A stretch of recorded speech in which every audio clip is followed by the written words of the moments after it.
daawadayaal ku soo dhawaada idaacadda codka Soomaaliyeed. barnaamijkan maanta waxaanu ka hadlaynaa saddex qodob oo isla suran.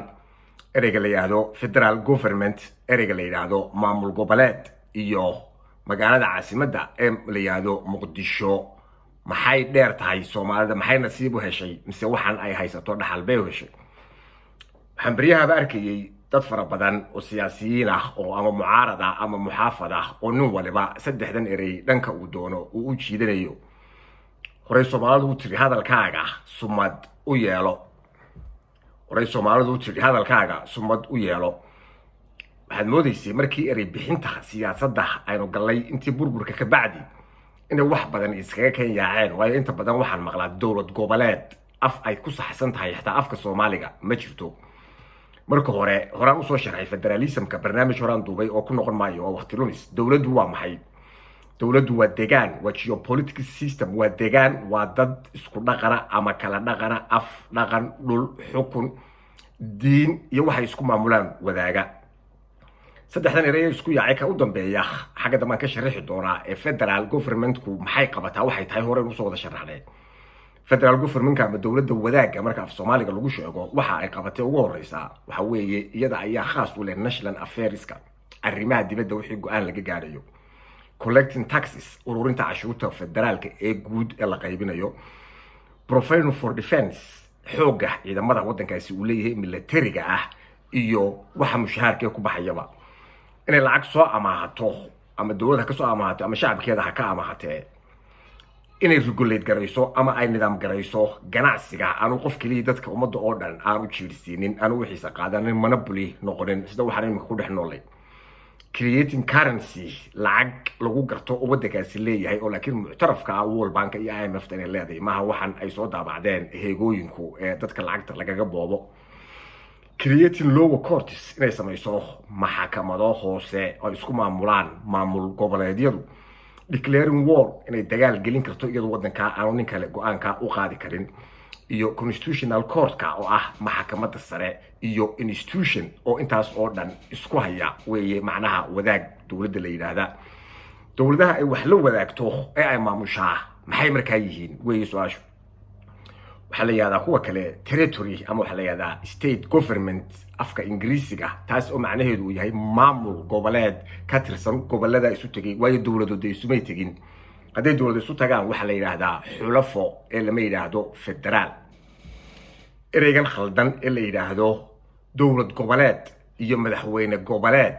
imise madaxweyne ayaa waddan ka jiri karaya sharciyan? waxaa ka jiri karaya mid kaliya waa head of state. qofku hal madax uu buleeyay bani aadamkii ee saddex madax labana kalinkilada kuma leh, midna xagga dambe madax kale uu ku leeyahay ma jirto. waxaa lagu magacaabaa dadka governor ama waxa weeye gudoomiye gobol. waana waxyaabaha isku keenyaaciyay arrimaha imika ay Soomaalidu isku wada haysato. maamul goboleedku muxuu qabtaa? wuxuu yiri abwaan doodaan wuxuu yiri dab yaqiiq waan kala aqaan saduq baan ahay. dowlad goboleedyadu arrimaha iyaga u khaaska ah ay qabtaan waxa weeye ee maamul goboleedkaas ninka haysta ee barasaabka ah ama gudoomiyaha gobolka ah hawlaha u yaala maamulkiisu waxa weeye cusbitaalada ama dhakhtarada, iskuulada,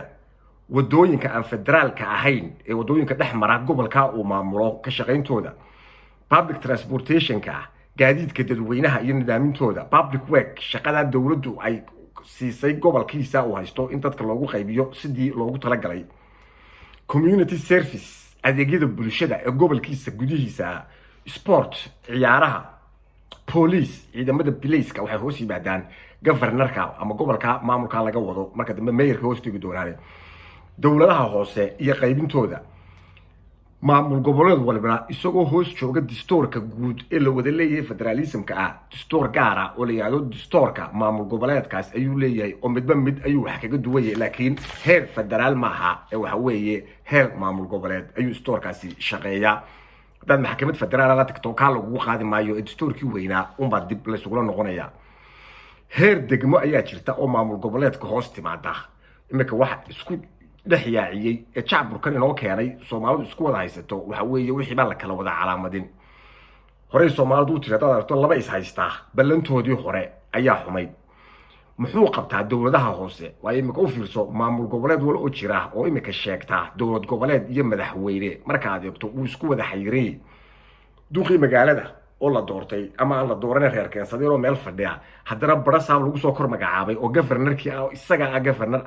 normally labada nin yay u kala shaqeynayaan kana waa la doortay kana nin baa soo magacaabay inaan garan meel ka yimid dowladaha hoose maxay qabtaan xildhibaano iyo duq magaalo ayaa la doortaa waa meeyarka waxa la yiraahdo guryaha building regulationka nidaaminta sida wax loo dhisiyo wado walba ma haystaan imka la isaga digay in sandaqad laga taago oo qof dhex fadhiisto footpathka meelaha dadku maraan wadooyinka yaryar ee magaalada dhex mara waa kuwa ka goynaya xadhiga weeyaan huraha riye halkaas shaqadiisu ay gashay imika car parks meesha baabuurta la dhigto meelaha garoomada kubadda lagu ciyaaro matxafyada la dhigo taariikhda qashin ururinta ama kudaafada ka guristiisa kaasina intaas ayuu shaqo ku leeyahay sababka waa saddexda jaran jaro ee hierarchical-ka ah saasay u shaqeysaa nidaamka la yiraahdo federaaligu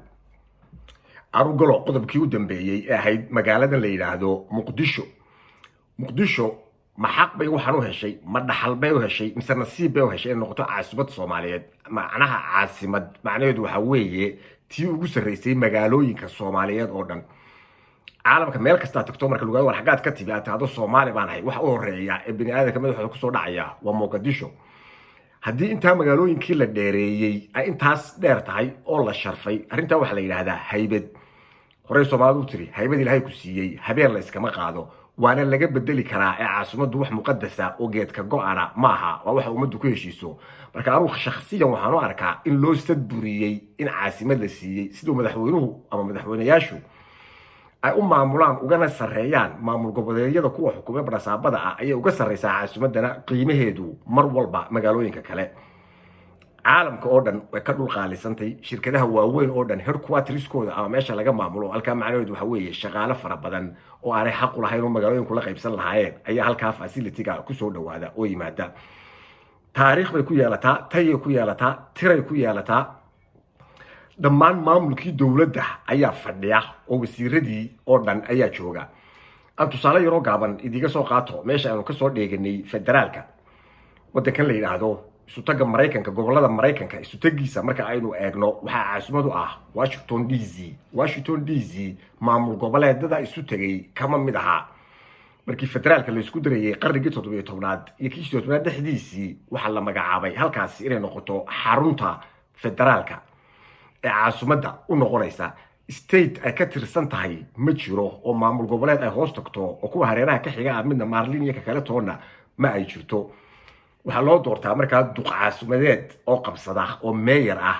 iyo niman kale oo xildhibaan ah oo hoos jooga laakiin meesha baarlamaankii baa ku yaala oo congress-kii baa jooga nimanka kaliya ee sharci u leh ee waxa ay soo rogaan dib ugu celin kara ama veto power-ka waxa la yiraahdaa waa congress-ka halkaas weeye halka aanu ka soo dheeganay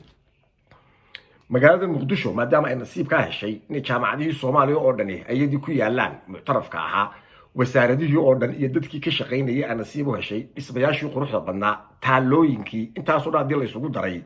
xaq ay u leedahay maamul goboleed ay gaar u heshaa ma jiro waayo marka hore ay ka sadbursatay intii ka soo hadhay laakiin xaq bay u leedahay inay hesho xildhibaano heer federaal ah waayo iyada lafteedu waa magaalo kamid ah magaalooyinka oo waa laga soo doortaa caalamka kaleba Muqdisho 22% ayaa ummadda Soomaaliyeed ku nool taa macnaheedu waxa weeye gabi ahaan waxa maamul goboleedyada isu soo haray oo dhan 78 kaasi u kala qaybsiin dadka macnaheedu ma aha dhamaantood Muqdisho ay ku wada dhasheen ama ay u dhasheen ummadii Soomaaliyeed oo aqligeedii iyo cilmigeedii ba halka isugu soo ururisay taana macnaheedu waxa weeye in la sharfay magaalada asoo xusuustay hawdka habar joogi jirtay oo hinaastay oo odaygii la guursaday tii carartay bay 6 sabeenood soo iibisay ay tii waan baa mushtaraynaya oo waxaan furanayaa maqaaxidii markay furatay ay waxay soo iibsatay laba digsiyo waaweyn oo midkiiba inta leeyay konton galaan oo caana wixii reemiye caana keenay ay ka shubatay gaari meesha marayna gadbad waa kiish gadbadu sonkoray kala digtay 25 kilo oo sonkor ah iyo waxay isku walaaqdaa konton ka galaan caanaha qiimihii ugu horeeyay ee laga soo siiyay caanaha ee reemiyigii magaaladu soo galeen bay ka siisaa reemiyo dhan waa caana diiday oo malabkaas uu fuuqaya habeen iyo maalin bil markay wixii waday faa'iido soo gali maysay ayaan yiri eeyahay aayo khasaarad ku jirta xaaji Faadumo xagaan hooyo kaga jiro khasaaruhu iga yimi bay tiri konton galaan baa maalintii layga cabaayay isla bishii ku xigtayna 6 sabirood kale soo iibisay waxaanu leenahay caanihiina iska soo koreynina reer muqdisho umada kale wax fara badan oo dheertiin ayaa jirtay nimanka maamul goboleedyada la yiraahdo ee meesha nimanka ka jira ee madaxweynayaasha isku magacaabay ee dhamaantood cashuurta aan soo gaarsiin federaalkii haddana ku eedeynaya federaalku lacagna ma soo gaarsiiyo ama lacagta uu noo qoonday waa 17 iyo 11 lacagta inaga guraan ee dhan walba inaga soo gashaa halkee baa la geeyaa iyaga iyo qaraabadooda ayaa guriga ku dhistaa oo ku naxnaxa haddana halkan ayaa loo tuuraya sababtan ay Soomaalidu isugu dhex qasantay ee saddexdan eray ay inoo dardareen macna kale maaha federaal dhab ah oo sida aanu ka soo hadalay ay u wada shaqeeyaan oo institution leh oo maxkamada leh oo maamuladu wada ogyihiin waxa wada akhristaan leh ayaan meeshii inoo oolin xaaladeenu waa dab kaga bay ama waxa weeye niman riwaayad matalaya federaal la yiraahdo ayaynu nahay oo wali socodkoodu yahay dhutis heerka maanta federalismka Soomaalidu uu maraya waa qobtol waxa weeye nin buka oo sariir laga soo kiciyay oo soo sara fadhiistay laakiin la barayo sidoo wali u socon lahaa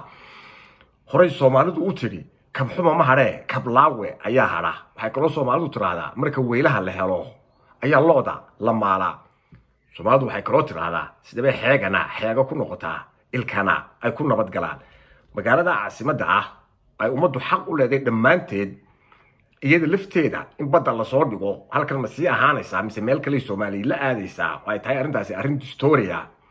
oo aan geedka go'an ahayn meesha u sii ahaato waxay dheer tahay intii hore aan ku soo xusay dhammaan wasaaradihii federaalka ayaa ka dhisan wasaarad walba cala aqal intaas oo qof ama 1000 oo qof ayaa ka shaqeeya lacagtaasi waxay dib u gashaa caasimadda lafteeda xildhibaanada meesha 10 ilaa meesha Muqdisho ayaa lagama biilo lacagta caalamkuna siiyo oo dhama World Bank ama IMF meeshii ku soo degtaa waa halka lacagtii halkaasi guriga kaga kareystaan waxana kaga cunaan kuna guursadaan deganayeen oo dhaqaalaha laftiisu dib u galaa dhammaan wixii safaarada international ha ee dhulka kareysanayay ee shaqaalaha kareysanayay ee serviceka isticmaalayay iyada ayay fadhiyaan dhaqaalaha oo dhan ayay dheer tahay dhammaan inta kale ee magaalooyinka Soomaaliyeed marka magaca ay dheer tahayna loogu daro marka waxaanu leenahay ummadda Soomaaliyeed nabadgelyo iyo nooli kulante